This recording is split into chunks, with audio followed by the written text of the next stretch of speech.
Sejarah India dari tahun 1192, ketika Muhammad dari Ghur menaklukkan India Utara, hingga 1526, ketika Mughal Babur Agung melakukan hal yang sama, sering disamakan dengan sejarah Kesultanan Delhi. Tapi kesultanan ini hanya negara bagian India Utara untuk sebagian besar waktu. Beberapa negara bagian Hindu terus ada selama periode ini dan negara-negara Hindu dan Muslim baru yang merdeka dari Kesultanan Delhi muncul di India Tengah dan Selatan setelah Muhammad Tughlaq melepaskan Daulatabad dan kembali ke Delhi. Negara bagian yang paling penting dari jenis ini adalah Kerajaan Hindu Orissa, yang selamat dari semua serangan Muslim sampai 1568, Kesultanan Bahmani India Tengah, dan Kerajaan Vijayanagar di India Selatan. Kesultanan Bahmani di Deccan.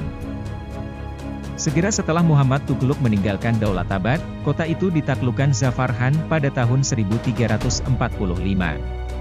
Kemerdekaan dari Delhi segera diumumkan dan Khan mendirikan kesultanan sendiri.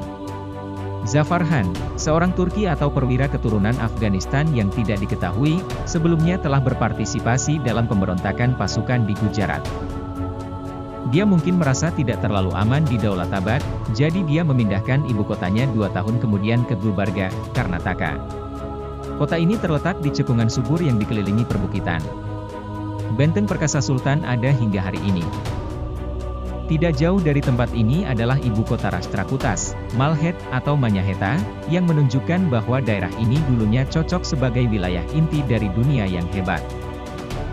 Zafar Khan, juga dikenal sebagai Bahman Shah, menjadi pendiri sebuah dinasti penting yang memerintah Deccan selama hampir 2 abad. Dia telah melawan berbagai sisa pasukan Muhammad Tughlaq, serta penguasa Hindu Orissa dan Warangal yang juga memperluas wilayah pengaruh mereka segera setelah Muhammad meninggalkan Deccan. Raja dari Vijayanagar telah mendirikan kerajaan mereka hampir bersamaan dengan Bahman Shah mendirikan kesultanannya, mereka sekarang muncul sebagai musuh yang paling tangguh. Para Sultan Bahmani sama tegas dan perkasanya dengan Sultan Delhi, setidaknya menurut kronik kontemporer.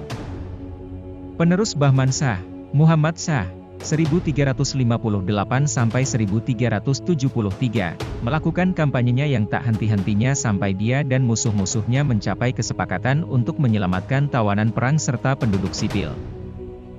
Meskipun mereka banyak perang, Sultan Muhammad Shah dan penerusnya tidak dapat memperluas kesultanan terlalu banyak, mereka hanya berhasil memelihara status quo. Sekitar tahun 1400 para penguasa Vijayanagar, Raja Mandala telah lama bersikap baik-baik saja, bahkan menjalin aliansi dengan Bahmani tetangga utara Sultan, Sultan Gujarat dan Malwa. Namun pada tahun 1425 Sultan Bahmani menundukkan Warangal dan dengan demikian mencapai pantai timur. Namun, hanya beberapa tahun kemudian dinasti Suryavamsha Orissa yang baru menantang kesultanan dan berkontribusi pada kejatuhannya. Pada abad ke-15 ibu kota Kesultanan Bahmani dipindahkan dari Gulbarga ke Bidar. Ibu kota baru, Bidar, berada di level yang jauh lebih tinggi, sekitar 3.000 kaki, dari Gulbarga dan memiliki iklim yang lebih baik di musim hujan, tetapi juga hampir 100 mil lebih jauh ke timur laut dan dengan demikian lebih dekat ke Warangal. Kepribadian terpenting dari periode Kesultanan Bidar Bahmani ini adalah Mahmud Gawan, yang melayani beberapa sultan sebagai Perdana Menteri dan Jenderal dari 1461 hingga 1481. Dia merebut kembali Goa, yang dulunya dikuasai oleh penguasa Vijayanagar. Kesultanan kemudian diperpanjang dari pantai ke pantai. Gawan juga memperkenalkan reformasi administrasi yang luar biasa dan mengendalikan banyak distrik secara langsung. Keuangan negara dengan demikian sangat jauh lebih baik. Tetapi organisasinya yang kompeten berakhir dengan eksekusinya, diperintahkan oleh Sultan sebagai hasil dari intrik istana. Setelah menyadari kesalahannya Sultan minum sampai mati dalam waktu setahun, sehingga menandai awal dari akhir Kesultanan Bahmani. Setelah kematian Gawan, berbagai faksi di Istana Sultan memulai perebutan kekuasaan yang hanya akan berakhir dengan dinasti itu sendiri, pribumi para abdi dalam dan jenderal muslim dikepung melawan Arab, Turki dan Persia. Sultan terakhir, Mahmud Shah, 1422–1518, tidak lagi memiliki otoritas dan memimpin pembubaran kerajaannya. Gubernur dari 4 provinsi terpenting mendeklarasikan kemerdekaan darinya satu demi satu, Bijapur, 1489, Ahmadnagar dan Berar, 1491, Bidar, 1492, dan Golconda, 1512. Walaupun Sultan Bahmani tinggal di Bidar sampai tahun 1527, mereka hanyalah boneka tangan penguasa Bidar yang sebenarnya, Barit Syahi, yang memanfaatkan mereka untuk menekan para perampas kekuasaan Bahmani lainnya. Bijapur terbukti menjadi negara penerus yang paling ekspansif dan mencaplok Berar dan Bidar. Ahmadnagar dan Golconda mempertahankan kemerdekaannya dan akhirnya bergandengan tangan dengan Bijapur dalam perjuangan besar melawan Wijayanagar. Terlibat dalam pertempuran tanpa henti di Deccan, Bijapur kehilangan Goa dari Portugis pada tahun 1510 dan tidak dapat memperoleh pelabuhannya kembali, meskipun upaya untuk merebutnya dilakukan hingga tahun 1570. Tentara Wijayanagar adalah tandingan tentara Bijapur. Namun, ketika semua Kesultanan Deccan mengumpulkan sumber daya mereka, Wijayanagar menderita kekalahan krusial pada tahun 1565. Selanjutnya Kesultanan Deccan menyerah pada Mughal Agung, Ahmadnagar, yang paling utara, dianeksasi pertama, Bijapur dan Golconda bertahan selama beberapa waktu, tetapi akhirnya berhasil dikalahkan oleh Aurangzeb pada tahun 1686 sampai 1687. Kesultanan Deccan berutang asal mereka untuk penarikan Kesultanan Delhi dari India Selatan dan mereka akhirnya dilenyapkan oleh Mughal Agung yang telah menghapus Kesultanan Delhi beberapa waktu lebih awal. Peran yang dimainkan oleh Kesultanan Deccan ini dalam sejarah India menjadi subjek perdebatan besar. Sejarawan Eropa awal, serta kemudian sarjana Hindu, telah menyoroti peran destruktif dari Kesultanan ini yang secara harfiah didirikan di atas reruntuhan Hindu yang berkembang kerajaan. Sejarawan Muslim, sebaliknya, telah menarik perhatian pada fakta tersebut bahwa kesultanan-kesultanan ini menghasilkan perpaduan mengagumkan antara India dan Persia budaya dalam seni dan arsitektur. Memang, laporan Anastasi Nikitin dipuji Bijapur sebagai kota paling megah di India. Kesultanan-kesultanan ini tentunya memberikan kontribusi bagi perkembangan selanjutnya budaya daerah India. Dalam konteks ini kita juga harus menyebutkan Kesultanan Benggala, 1338-1576, Malwa, 1401-1531, Gujarat, 1403-15723, dan Kashmir, 1346-1568. Beberapa kesultanan ini membuat kontribusi penting bagi perkembangan bahasa daerah. Sultan Bijapur mengakui Marathi sebagai bahasa bisnis dapat ditransaksikan. Seorang Sultan Benggala menugaskan penyair Kritibas untuk itu menerjemahkan Ramayana ke dalam bahasa Bengali, terjemahan yang memiliki nilai sastra yang besar. Sekitar tahun 1500 Gubernur Muslim Chittagong menugaskan hal yang sama penyair istananya, Kavindra Paramesvara, untuk menerjemahkan Mahabharata ke dalamnya Benggala. Penaklukan besar-besaran India oleh penguasa Islam, dilambangkan dengan kampanye militer yang sangat jauh dari para Sultan Delhi. Dengan demikian dilakukan secara langsung kontras dengan aspek regionalistik dari usaha yang disebutkan di atas. Itu koeksistensi pemerintahan Islam dengan pemerintahan Hindu pada periode ini menambahkan lebih lanjut dimensi regionalisasi ini. Orang-orang sezaman Hindu yang perkasa di Kesultanan Delhi adalah wilayah Gajapatis dari Orissa, dan Kerajaan Vijayanagar di selatan. Gajapati telah menguasai pantai timur dari Muara Gangga sampai Muara Godavari dari abad ke-13 dan seterusnya.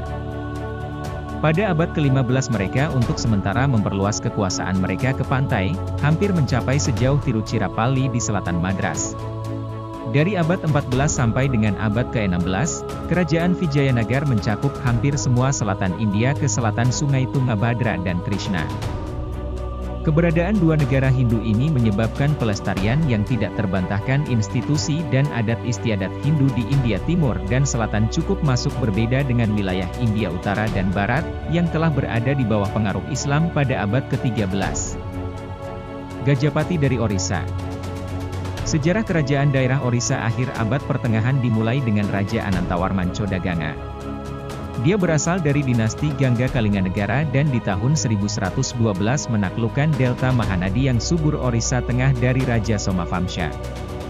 10 tahun kemudian, mengikuti kematian Raja Pala Besar terakhir Bengal, Rampala, Anantavarman memperluas kekuasaannya sampai ke Kalkuta sekarang di utara dan ke Mulut Godavari di selatan. Ketika dia mencoba untuk memperluas miliknya kerajaan ke barat, ke pedalaman negara, dia dihentikan oleh Kalacuri Raja Ratnadeva, yang membual dalam sebuah prasasti bahwa dia telah mengalahkan Raja Codaganga, penguasa Kalinga. Demikian Anantavarman tetap menjadi penguasa pesisir, tetapi garis pantai di bawah kendalinya hampir mencapai 500 panjang mil. Di akhir umur panjangnya, dia membangun kuil Jagannath yang terkenal dari Puri. Pada awal abad ke-13 Anantavarman penerus bentrok dengan penguasa Muslim baru di Bengal, namun demikian, Muslim tidak bisa menerobos ke Orissa. Raja Anangabhima III, 1216-1239, dengan bangga memuji jenderal Brahmananya, Wisnu, dalam sebuah prasasti. Bagaimana menggambarkan kepahlawanan Wisnu selama pertarungannya dengan Raja Muslim, sementara sendirian dia menembak mati banyak tentara. Tampilan kepahlawanan, menjadi pesta besar bagi mata para dewa yang tidak bisa tidur dan tidak berkedip yang tertarik pengamat di surga di atas. Raja Narasimhavarman I, 1239-64, pembangun kuil Matahari Agung di Konarak, adalah salah satu dari sedikit penguasa Hindu pada masanya yang tidak memerintah hanya untuk membela diri melawan kekuatan militer superior dari Muslim, tetapi juga melancarkan serangan terhadap mereka. Ketika pada tahun 1243 Gubernur Muslim Bengal ingin meningkatkan otonominya dan memperluas kekuasaannya setelah kematian Iltutmish, pasukan dari Orissa menyerangnya di ibu kotanya, Lakhnau, di Benggala Tengah. Tahun berikutnya pasukan Hindu mencetak keberhasilan lain di Bengal. Cucu Narasimhavarman merekam peristiwa dalam sebuah prasasti memperingati perbuatan leluhur. Gangga sendiri menghitam sebagian besar oleh banjir air mata yang menghanyutkan kolirium dari mata Yavanis, wanita Muslim, dari Radha dan Farendra, barat dan utara Benggala, yang suaminya telah dibunuh oleh pasukan Narasimha. Kebijakan ofensif Narasimhavarman mungkin menangkal seorang Muslim menyerang Orissa selama lebih dari 1 abad. Baru pada tahun 1361 Sultan dari Delhi, Firoz Shah, tiba-tiba menyerang Orissa dalam perjalanan pulang dari Bengal, memusnahkan Rai Gajpat, Raja Gajapati, membantai orang-orang kafir, menghancurkan kuil mereka, berburu gajah, dan melihat sekilas mereka negara yang mempesona, seperti yang dilaporkan dalam kronik kontemporer Tarihi Firoz Shahi. Sultan telah bergegas melewati Orissa Utara di mana dia telah menghancurkan ibu kota Bhanja, Hicing, dan dia telah mengejutkan Gajapati Banudewa di Cuttack. Banudewa melarikan diri tetapi dikembalikan dengan syarat bahwa dia membayar upeti secara teratur kepada Sultan. Tarihi Firoz Shahi kemudian melaporkan, standar kemenangan sekarang berangkat untuk penghancuran kuil Jagannath. Ini adalah kuil musyrik di negeri ini dan tempat ibadah orang-orang kafir dari timur jauh. Itu adalah kuil mereka yang paling terkenal. Namun, sumber lain tidak melaporkan penghancuran candi. Serangan Firoz Shah tidak memiliki konsekuensi yang bertahan lama sejauh menyangkut status Orissa sebagai kerajaan Hindu yang merdeka. Pembayaran upeti kepada Sultan segera dihentikan. Tapi dinasti Gangga dari Orissa telah kalah pesonanya dalam konflik dan tampak menurun di tahun-tahun berikutnya. Akhirnya, kematian raja terakhir dari dinasti itu, Banudewa IV, cucu dari seorang perwira, Nayaka, Kapilendra, merebut tahta dan mendirikan dinasti Suryavamsha pada tahun 1435. Kapilendra harus berperang selama beberapa tahun terhadap pengikut dinasti yang telah dia gantikan. Dia hapus pajak garam untuk mendapatkan dukungan rakyat. Dalam prasastinya di berbagai kuil dia mengancam musuhnya dengan konsekuensi yang mengerikan dan penyitaan harta mereka. Setelah mengatasi kesulitan awal ini, namun, Kapilendra segera menjadi penguasa Hindu terbesar pada zamannya, memperluas wilayahnya sampai ke Benggala di utara dan, untuk sementara, ke Mulut Kaveri di selatan. Penerus Kapilendra tidak dapat mempertahankan kerajaan yang begitu besar dan Orissa segera kehilangan sebagian besar wilayah di selatan ke Vijayanagar dan Kesultanan Bahmani. Putra Kapilendra mengobarkan perang suksesi Purushottama, 1467-1497, muncul sebagai pemenang. Dia mampu pulihkan setidaknya semua wilayah hingga ke delta Krishna Godavari dan Orissa menikmati masa damai dan kemakmuran, bersama dengan masa kejayaan kehidupan budaya, dalam masa pemerintahannya yang panjang. Penguasa ketiga dinasti Surya Vamsha, Prataparudra, harus menghadapi 3 musuh perkasa sekaligus. Di utara, Husain Shah, 1493–1518, mendirikan dinasti baru di Bengal dan dengan cepat meningkatkan kekuasaannya. Di selatan penguasa terbesar kerajaan Vijayanagar, Krishnadevaraya, naik tahta pada tahun 1509. 3 tahun kemudian Kesultanan Golconda muncul sebagai kesultanan independen yang jauh lebih cepat ancaman bagi Orissa daripada Kesultanan Bahmani yang lebih jauh. Selain musuh-musuh eksternal ini, konflik internal mengganggu pengadilan para Gajapati. Garhjat anak sungai menyatakan di pedalaman pegunungan dan jenderal-jenderal pemberontak di pusat kerajaan mengguncang stabilitas pemerintahan raja. Akhirnya, pada tahun 1568, Sultan Afghanistan dari Bengal menukik Orissa seperti yang dilakukan Firoz Shah 2 abad sebelumnya. Setelah ini menyerang jenderal yang ganas, Kalapahar, berbaris menuju Puri, memasuki kuil dengan bantuan seorang Hindu mendeteksi berhala yang telah disembunyikan, dibawa pergi dan dibakar. Ini bisa saja akhir pemerintahan Gajapati dan pemujaan Jagannath. Tapi beberapa dekade kemudian seorang pangeran lokal, Ramachandra, berhasil memulihkan kultus dan memenangkan dukungan Akbar, yang membutuhkan sekutu Hindu yang setia melawan Sultan dari Golconda. Keturunan Ramachandra ini masih hidup sebagai Raja Puri, menghabiskan waktu mereka dalam bayang-bayang Jagannath sebagai pelayan kerajaannya. Hubungan dekat Gajapati dengan kultus Jagannath adalah fitur aneh dari sejarah Orissa. Berhala-berhala disembah di tempat yang agung kuil di Puri adalah batang kayu mentah, yang diperbarui dari waktu ke waktu dalam ritual khusus di mana pendeta suku masih memainkan peran penting, sehingga menunjukkan asal-usul suku dari kultus ini yang kemudian diidentikan dengan Wisnu Jagannath. Kultus mencapai signifikansi sejarah dengan Raja Anantavarman Chodaganga, yang adalah seorang Shaivita seperti semua leluhurnya, tapi yang jelas memupuk kultus ini untuk mendapatkan dukungan rakyat dari pusat Orissa, daerah yang baru saja dia taklukkan. Dia berhubungan dengan Chola, Chodaganga Cholaganga, dan meniru contoh mereka dengan membangun Candi Agung Puri, yang tingginya persis sama dengan kuil kerajaan Cholas di Tanjavur, Tanjore. Tapi ini bukan hanya kasus meniru Chola, yang tidak berhubungan baik dengannya, sebaliknya, itu adalah tindakan pembangkangan. Selanjutnya, pada tahun 1230, Raja Anangabhima III mengumumkan bahwa Jagannath adalah penguasa, Sang Raja, Orissa dan dia adalah putranya, putra, dan Rauta, mengatur negara atas nama dewa. Beberapa penerusnya bahkan merujuk pada tahun-tahun pemerintahan mereka bukan pada tahun mereka namanya sendiri, tetapi atas nama Jagannath. Kapilendra, seorang perampas, masuk membutuhkan legitimasi khusus dan memberikan hadiah yang murah hati kepada pendeta Jagannath, yang sepatutnya mencatat di kronik kuil bahwa Jagannath sendiri telah menunjuk Kapilendra sebagai Raja Orissa.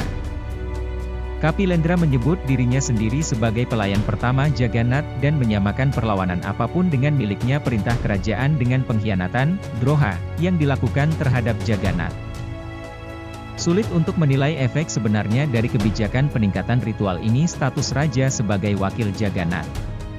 Sebagai kebijakan itu paling efektif dalam menekan gangguan internal, itu juga bisa digunakan melawan raja-raja Hindu, padahal itu tidak membekas pada Muslim. Tapi mungkin itu memang membantu mengkonsolidasikan kekuasaan Gajapati, memungkinkan mereka untuk melawan penakluk Muslim untuk beberapa waktu. Umur panjang pemerintahan Gajapati memiliki alasan lain yang lebih duniawi.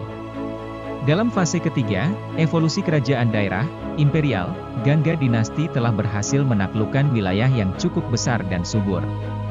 Sekitar 250 mil garis pantai dan delta Mahanadi yang subur praktis bebas dari saingan potensial. Setidaknya, mereka tidak muncul prasasti apapun. Pada masa Pragajapati istilah Mandala sudah disebut ke wilayah pangeran kuasi independen yang dikenal oleh gelar, penguasa Mandala, Mandatesvara. Di bawah kekaisaran Gajapatis mereka selalu digantikan oleh gubernur yang ditunjuk, Pariksha, yang merupakan indikasi yang jelas untuk pemerintahan yang lebih sentralistik. Pegunungan pedalaman, bagaimanapun, tetap di bawah kendali kerajaan kecil disebut Garhjat, Keserbon Gadajata. Para pangeran mengendalikan ini tempat berbenteng seringkali berasal dari suku masing-masing, tetapi terkadang kerajaan pangeran juga akan ditempatkan di sana. Ada juga fitur administrasi baru lainnya di bawah pemerintahan Gangga, munculnya perwira militer sebagai raja lokal. Ini dengan cara mengantisipasi perkembangan selanjutnya di Kerajaan Vijayanagar. Prasasti dari Selatan Orissa tahun 1230 berisi daftar panjang perwira militer, Nayaka, semacam itu, yang tampaknya juga memiliki beberapa fungsi administratif di Ganjam dan Kalinga. Kapilendra adalah cucu dari seorang Nayaka, seperti yang telah kita lihat. Sebutan Nayaka bukannya tidak dikenal pada periode-periode sebelumnya, melainkan tiba-tiba peningkatan jumlah dan pentingnya mereka di beberapa bagian Orissa di awal abad ke-13, dan terlebih lagi pada abad ke-14, tampaknya menjadi indikasi yang jelas dari militerisasi negara-negara Hindu di abad pertengahan akhir. Para Nayaka juga memiliki wilayah kekuasaan, kata prasasti tersebut daftar di atas secara rinci tempat-tempat Nayaka masing-masing berada, sama sekali fitur baru pada waktu itu yang menunjukkan beberapa kesamaan dengan prebendalisme militer atau bahkan feodalisme militer.